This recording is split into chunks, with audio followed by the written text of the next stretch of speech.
Next question. ఈ ప్రపంచంలో అనారోగ్యకరమైన గాలి ఉన్న నగరాలలో ఏ నగరం మొదటి స్థానంలో ఉంది? జవాబు కాఠ్మాండు. ఇక్కడ మనకి కాఠ్మాండు నేపాల్లో ఉంది. నేపాల్ యొక్క రాజధాని. మనకు ఇప్పుడు ఇక్కడ అనారోగ్యకరమైన గాలి ఎంత మోతాదులో ఉంటే ఎలా ఉంటుంది అని చెప్పేసి ఇక్కడ ఇచ్చారు. 0 నుంచి 50 గుడ్ అన్నట్లు, 51 నుంచి 100 లోపు మోడరేట్ అంటే యావరేజ్ పర్వాలేదు, 101 నుంచి 150 లోపు అంటే బాగోది, అది హానికరం అన్నట్లు, 151 నుంచి 200 అస్సలు బాగోలేదు, 201 నుంచి 300 లోపు వెరీ అన్హెల్తీ అంటే డేంజర్, 300 పైన ఉంటే ప్రాణానికే ప్రమాదం అన్నట్లు, చాలా రకమైన వ్యాధులు రావడం జరుగుతుంది.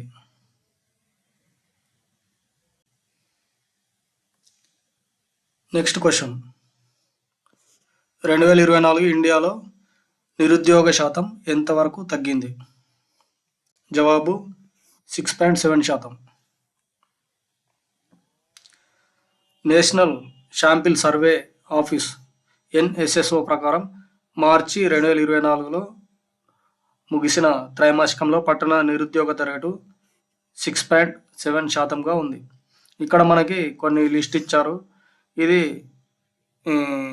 ఎంప్లాయ్మెంటు ఎక్కువగా జరిగింది ఏ నగరాలలో అంటే మొదటగా బెంగళూరు మొదటి స్థానంలో ఉంది, హైదరాబాదు తర్వాతి స్థానంలో ఉంది, పూణే, చెన్నై, ఢిల్లీ ఆ తర్వాతి స్థానంలో ఉన్నాయి.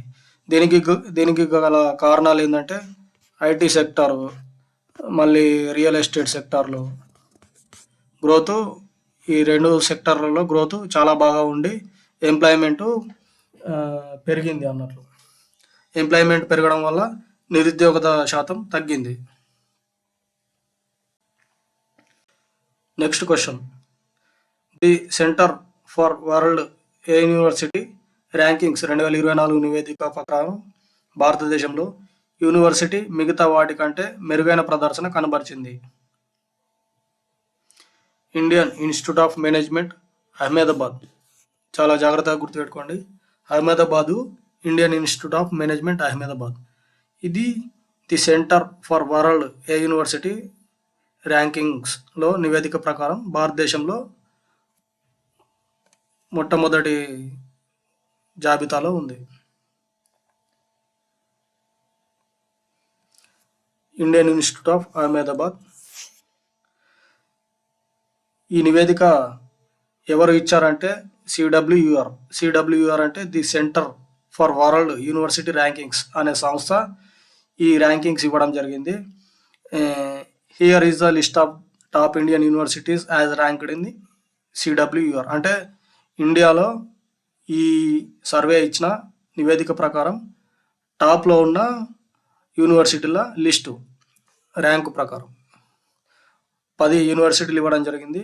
Indian Institute of Management Ahmedabad 410 rank, Indian Institute of science 501 rank, Indian Institute of technology Bombay 568, Indian Institute of technology Madras 582, Tata institute of fundamental research 606, Indian Institute of technology Delhi 616, Delhi university 622, Indian Institute of technology Kharagpur 704, academy of scientific innovation research 798, Punjab university 823. తర్వాతి ప్రశ్న. WEF అంటే world economic forum travel and tourism index 2024లో భారతదేశం ఏ స్థానానికి చేరుకుంది? జవాబు 39వ స్థానం. 2001లో 54వ స్థానంలో ఉండే, అక్కడ నుంచి 39కి ర్యాంకు డెవలప్మెంట్ అయింది. ఇందులో ఉన్న రకాలు: సహజ వనరులు 6వ ర్యాంక్, సాంస్కృతిక వనరులు 9వ ర్యాంక్ మరియు నాన్ లీజర్ రిసోర్సెస్ 9వ ర్యాంకు. భారతదేశం యొక్క బాలలను నివేదిక హైలైట్ చేస్తుంది. విమాన రవాణా 36వ స్థానం మరియు భూమి మరియు నౌకాశ్రయం 25వ స్థానంతో సహా ధరల పోటీతత్వంలో 18వ స్థానంలో మరియు మౌలిక సదుపాయాల పరంగా కూడా దేశం మంచి ర్యాంకు తెచ్చుకోవడం జరిగింది.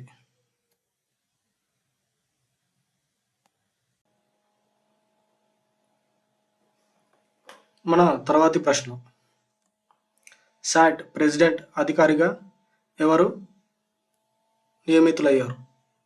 జవాబు దినేష్ కుమార్. శాట్ అంటే సెక్యూరిటీస్ అపిలేట్ ట్రిబ్యునల్. బాధ్యతలు స్వీకరించడానికి ముందు దినేష్ కుమార్ కర్ణాటక హైకోర్టు ప్రధాన న్యాయమూర్తిగా పనిచేశారు. ఇదివరకు ప్రెసిడెంట్ అధికారి జస్టిస్ తరుణ్ పదవీ విరమణ పొందారు.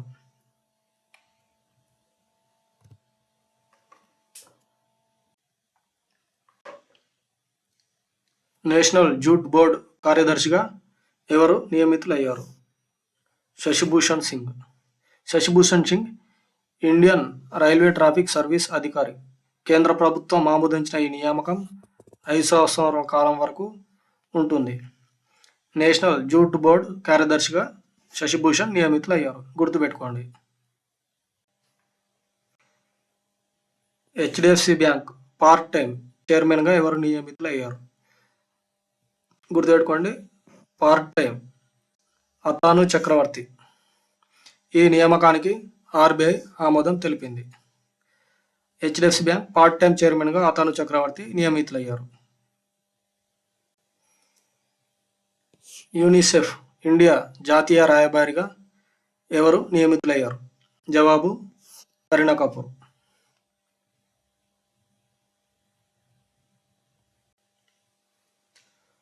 భారత వైమానిక దళంలో training commander TC, air officer commanding in chief AOCC, air officer commanding in chief ఎవరు బాధ్యతలు స్వీకరించారు? నగేష్ కపూర్. ఎయిర్ మార్షల్ నగేష్ కపూర్ భారత వైమానిక దళంలో ఎయిర్ ఆఫీసర్ కమాండింగ్ ఇన్ చీఫ్గా బాధ్యతలు స్వీకరించారు. ఎవరు ఉజ్జీవన్ స్మాల్ ఫైనాన్స్ బ్యాంక్కి ఎండి మరియు సిఈఓగా బాధ్యతలు స్వీకరించారు? జవాబు Sandeep Notiyal. Ujjivan small finance bank MD CEO Sandeep Notiyal. ఈ పదవి కాల వ్యవధి 3 సంవత్సరాలు. ఈ నియామకాన్ని ఆర్బీఐ ఆమోదించింది. ప్రస్తుతం సందీప్ నోటియాల్ ఎల్ఐసి ఇండిపెండెంట్ డైరెక్టర్గా పనిచేస్తున్నారు.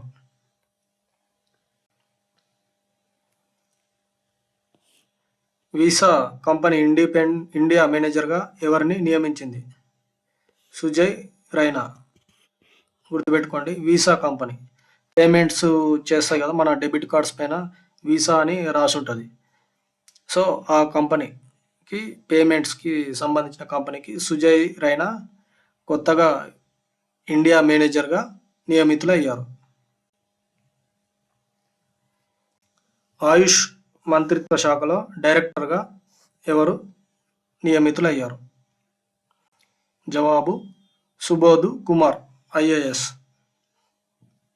ఆయుష్ మంత్రిత్వ శాఖలో సుబోధ్ కుమార్ డైరెక్టర్గా నియమితులయ్యారు. ప్రస్తుతం సుబోధ్ కుమార్ ఫుడ్ ప్రాసెసింగ్ మంత్రిత్వ శాఖలో కంపల్సరీ వెయిట్గా పనిచేస్తున్నారు.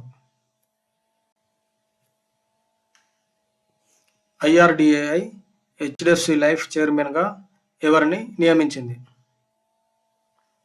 జవాబు కేకే మిశ్రీ. ఐఆర్డిఏఐ అంటే Insurance Regulatory Development Authority of India. HDFC life ఇన్సూరెన్స్కి సంబంధించిన కార్యకలాపాలు నిర్వహిస్తుంది. హెచ్డిఎఫ్సి లైఫ్కి కేకే మిశ్రీ కొత్తగా చైర్మన్గా నియమితులయ్యారు. కొత్తగా ఆర్బీఐ ఎగ్జిక్యూటివ్ డైరెక్టర్గా ఎవరు నియమితులయ్యారు? ఆర్బీఐ ఎగ్జిక్యూటివ్ డైరెక్టర్గా జవాబు ఆర్ లక్ష్మీకాంతరావు. ఆర్బీఐ ఎగ్జిక్యూటివ్ డైరెక్టర్గా ఆర్ లక్ష్మీకాంతరావు నియమితులయ్యారు. టాటా ఎలక్ట్రానిక్స్ చైర్మన్గా ఎవరు నియమితులయ్యారు? జవాబు ఎస్ చంద్రశేఖరన్. టాటా ఎలక్ట్రానిక్స్ చైర్మన్గా ఎవరు నియమితులయ్యారు? ఎస్ చంద్రశేఖరన్.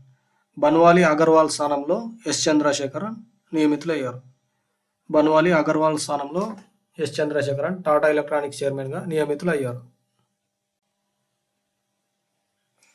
ఐఎఫ్ఎఫ్సిఓ చైర్మన్గా ఎవరు ఎన్నికయ్యారు? ఐఎఫ్ఎఫ్సిఓ చైర్మన్ దిలీప్ సంఘాని. దిలీప్ సంఘాని ఐఎఫ్ఎఫ్సిఓగా చైర్మన్గా ఎన్నికయ్యారు. ఐఎఫ్ఎఫ్సిఓ అంటే Indian farmers fertiliser cooperative. IFFCO cooperative కార్యాలయం ఢిల్లీలో ఉంది.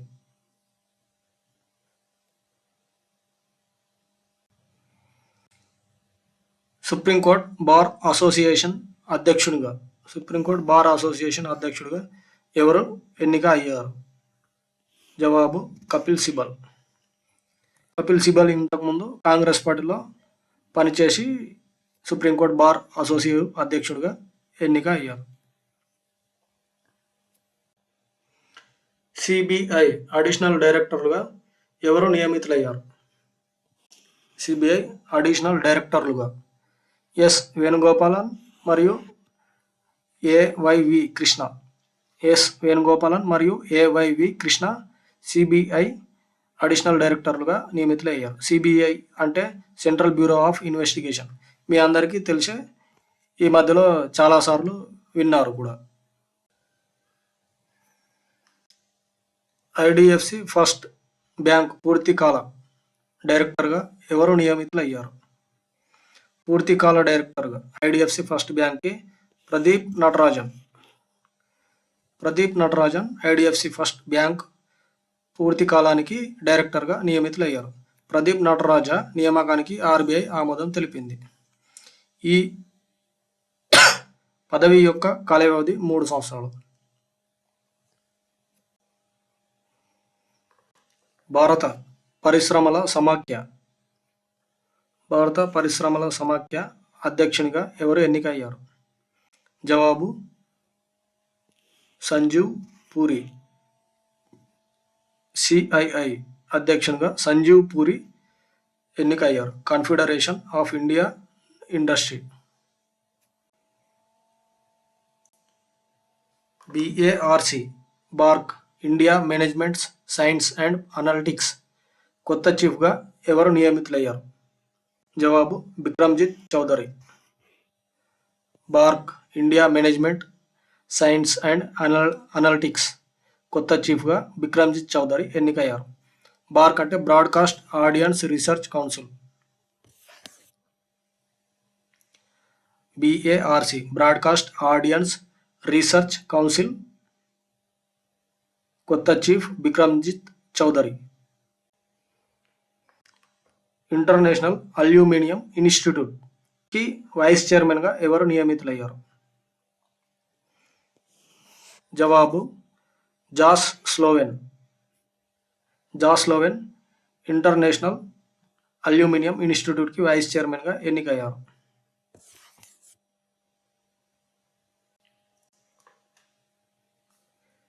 Central Electricity Regulatory commission CERC సభ్యునిగా ఎవరు నియమింపబడ్డారు? జవాబు వి రమేష్ బాబు. వి Ramesh Babu central Electricity Regulatory commission CERC సభ్యుడిగా నియమితులయ్యారు. సిఈ అనేది రెగ్యులేటరీ ఎలక్ట్రిసిటీ యాక్ట్ 1990 నిబంధన ప్రకారం ఇది పనిచేస్తుంది.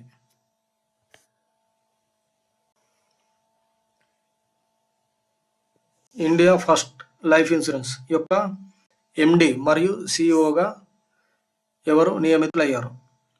రుషభ్ గాంధీ. జవాబు Rushabh Gandhi India First Life Insurance యొక్క ఎండి మరియు సిఇఓగా ఎన్నిక అయ్యారు. నాఫెడ్ చైర్మన్గా ఎవరు ఎన్నికయ్యారు? జేతా అహీర్. జేతా అహీర్ నాఫెడ్ చైర్మన్గా ఎన్నిక అయ్యారు.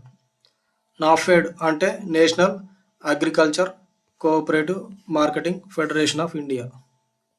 నాఫెడ్ అంటే National Agriculture Cooperative Marketing Federation of India.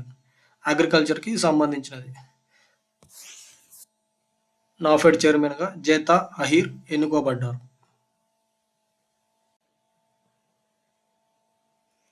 NARCL MD సిఇఓగా ఎవరు బాధ్యతలు చేపట్టారు? ఎన్ఏఆర్సిఎల్ అంటే నేషనల్ అసెట్ రీకన్స్ట్రక్షన్ కంపెనీ లిమిటెడ్గా ఎండి సిఇఓగా పి సంతోష్ ఎన్ఏఆర్సిఎల్ ఎండి సిఇఓగా బాధ్యతలు చేపట్టారు. ఈ పదవీ కాల వ్యవధి 3 సంవత్సరాలు ఉంటుంది. ముతూట్ పస్పచన్ గ్రూపు ఎవరిని బ్రాండ్ అంబాసిడర్గా నియమించింది? జవాబు షారుఖ్ ఖాన్. బాలీవుడ్ నటుడు Shahrukh Khan Muthoot Pappachan group company brand అంబాసిడర్గా నియమింపబడ్డారు. ఇందులో ముతూట్ ఫిన్కార్ప్ గ్రూప్లో 4 కంపెనీలు ఉన్నాయి. అవి Muthoot Fincorp limited, Muthoot micro field limited, Muthoot capital finance limited, Muthoot housing finance limited. ఈ 4 కంపెనీలు కలిసి ముతూట్ పచ్పన్ లిమిటెడ్గా గ్రూపుగా పేర్కొనబడుతుంది. వీటికి షారుఖ్ ఖాన్ బ్రాండ్ అంబాసిడర్గా నియమితులయ్యారు. ఐసిఐసిఐ ప్రుడెన్షియల్ బోర్డు చైర్మన్గా ఐఆర్డిఏఐ ఎవరిని నియమించింది? జవాబు Sandeep Batra. ICICI Prudential board చైర్మన్గా, ప్రుడెన్షియల్ అంటే ఇన్సూరెన్స్ కిందికి వస్తుంది ఇది, కాబట్టి ఐఆర్డిఏనే నియమించింది. IRDAI regulatory and development Authority of India.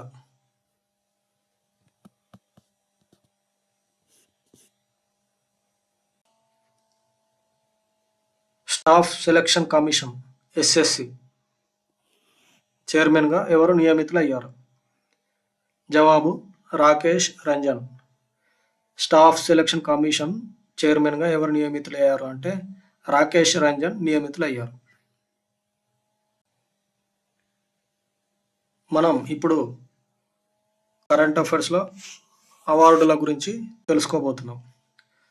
Corporate social రెస్పాన్సిబిలిటీకి అత్యుత్తమ సహకారం అందించినందుకు ఎవరిని సత్కరించారు? డాక్టర్ చీనా మోడీ కార్పొరేట్ సోషల్ రెస్పాన్సిబిలిటీకి అత్యుత్తమ సహకారం అందించినందుకు సత్కరించడం జరిగింది. భారత ఉపరాష్ట్రపతి జగదీష్ ధన్కర్ డాక్టర్ చీనా మోడీని సత్కరించడం జరిగింది. సిఎస్ఆర్ అంటే కార్పొరేట్ సోషల్ రెస్పాన్సిబిలిటీ. ఎవరికి green Oscar Whitley gold award 2024 లభించింది? జవాబు పూర్ణిమాదేవి బర్మన్కి green Oscar Whitley gold award లభించింది. డాక్టర్ పూర్ణిమాదేవి బర్మన్ అస్సాంకు చెందిన వన్యప్రాణుల జీవ శాస్త్రవేత్త.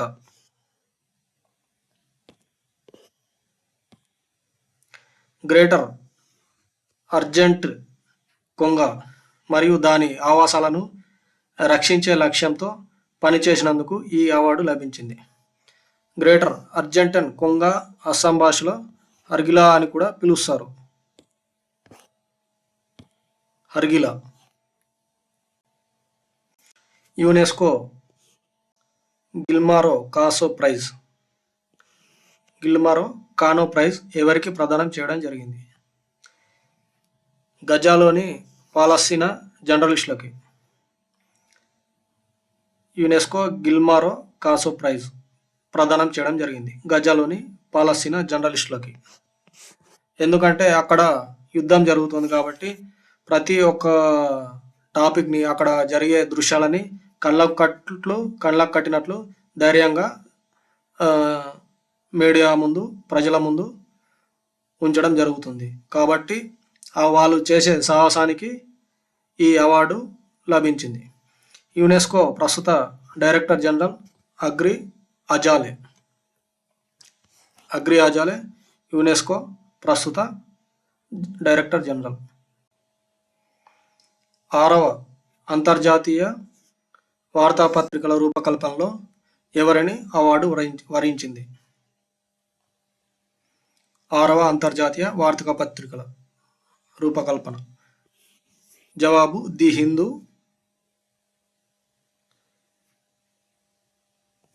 న్యూస్ పేపర్ డిసిగ్న్.in నిర్వహించిన అంతర్జాతీయ news paper design competition. News పేపర్లో డిజైన్ కాంపిటీషన్లో 3 అవార్డులు వరించాయి. నీరజ్ నైపుణ్యాల వెనుక ఉన్న సైన్సు మరియు నీరజ్ చోప్రా అసాధారణ విజయం గురించి వివరించినందుకు దీనికి ఈ అవార్డు వరించింది. 2వది వార్తాపత్రికల రూపకల్పనలో విశేషమైన కృషికి గాను బెస్ట్ ఆఫ్ షో అవార్డును కైవసం చేసుకుంది. Best of show. న్యాయ నిర్ణేతలు ఇందుకి the best of double spread విభాగంలో ఆర్డర్ ఆఫ్ ఎక్సలెంట్ని ప్రదానం చేశారు. ఈ 3 కేటగిరీలలో 1, 2, 3 ఈ 3 కేటగిరీలలో ఇందుకి ఈ అవార్డులు రావడం జరిగింది.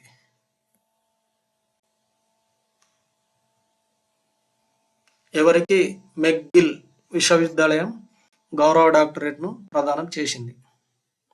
జవాబు డాక్టర్ సౌమ్యనాథన్కి మెక్గిల్ యూనివర్సిటీ గౌరవ డాక్టరేట్ను ప్రదానం చేసింది. కాన్వకేషన్ వేడుకల సందర్భంగా కెనడా ప్రతిష్టాత్మకమైన మెక్గిల్ విశ్వవిద్యాలయం నుండి ఈ అవార్డు పొందింది. మెక్గిల్ విశ్వవిద్యాలయం కెనడా దేశంలో ఉన్నది. అక్కడ జరిగిన కన్వకేషన్ వేడుకల సందర్భంగా స్వామినాథన్కి ఈ అవార్డు ప్రదానం చేసింది. హిందుస్థాన్ షిప్ యార్డ్ లిమిటెడ్ ఎవరికి పిఎస్యు సమర్పణ్ అవార్డును ప్రదానం చేసింది? సిఎండి హేమంత్ ఖత్రి. జవాబు హిందుస్థాన్ షిప్ యార్డ్ లిమిటెడ్ ఎవరికి పిఎస్యు సమర్పణ్ అవార్డు పేరు సిఎండి హేమంత్ ఖత్రికి ప్రదానం చేయడం జరిగింది. సిఎండి అంటే chairman and managing director. Hemant Khatri Hindustan shipyard limited షిప్లకు సంబంధించిన గవర్నమెంట్ సంస్థ. గ్లోబల్ ఎక్సలెన్స్ అవార్డు 2024 ఎవరిని వరించింది? జవాబు చంద్రకాంత్ సతీజని గ్లోబల్ ఎక్సలెంట్ అవార్డు 2024 వరించింది. చంద్రకాంత్ సతీజ గొప్ప విద్యావేత్త మరియు చంద్ర అడ్మిషన్స్ కన్సల్టెన్సీ వ్యవస్థాపకుడు. ఎవరికి ప్రతిష్టాత్మకమైన సాహిత్య అకాడమీ ఫెలోషిప్ లభించింది? జవాబు రస్కిన్ బాండ్. చాలా ఫేమస్ రచయిత. ఈయనకి సాహిత్య అకాడమీ ఫెలోషిప్ లభించింది. Ruskin bond. ఖగోళ సంవత్సరంలో ప్రతిష్టాత్మక ప్రైజ్ ఎవరిని వరించింది? అవార్డు పేరు ప్రైజ్. జవాబు శ్రీనివాస్ ఆర్ కులకర్ణి ఖగోళ సంవత్సరంలో ప్రతిష్టాత్మక అవార్డును పొందారు. అంతర్జాతీయ బూకర్ ప్రైజ్ ఎవరు గెలుచుకున్నారు? జవాబు జర్నీ హెర్బెక్. అంతర్జాతీయ బ్రూకర్ ప్రైజు ఎవరు గెలుచుకున్నారు? జర్నీ హెర్బెక్. ఈమె జర్మనీ రచయిత్రి. ఈమె రచించిన నవల కైరోస్. కైరోస్ నవలకు గాను ఈమె జర్మన్ రచయిత్రి జర్నీ హెర్బెనిక్ బ్రూకర్ ప్రైజు గెలుపొందారు. చార్లెస్ III నుండి Amal Clooney women empowerment award ఎవరు అందుకున్నారు? జవాబు ఆర్తి సింగ్. ఆర్తి సింగ్ ఉత్తరప్రదేశ్కు చెందిన ఈ రిక్షా డ్రైవర్. ప్రముఖ Amal Clooney women empowerment award అందుకున్నారు. The Economical Times HR world future ready organisation award ఏ కంపెనీని వరించింది? జవాబు NHPC లిమిటెడ్. భారతదేశం యొక్క జలవనరుల విద్యుత్ company the Economical Times HR world future ready organisation NHPCకి అందించడం జరిగింది. 77th కేన్స్ గ్రాండ్ ఫిక్స్ అవార్డును ఎవరు గెలుచుకున్నారు? 77th కేన్స్లో గ్రాండ్ ఫిక్స్ అవార్డు. జవాబు పాయల్ కపాడియా. 77th కేన్స్లో గ్రాండ్ ఫిక్స్ అవార్డును గెలుపొందారు. ఆమె నటించిన చిత్రం all we imagine as light చిత్రం పేరు. ఐక్యరాజ్య సమితి military gender advocate of the year అవార్డుని అందుకున్నది ఎవరు? భారత సైనిక శాంతి పరిరక్షకురాలు మేజర్ రాధికా సేన్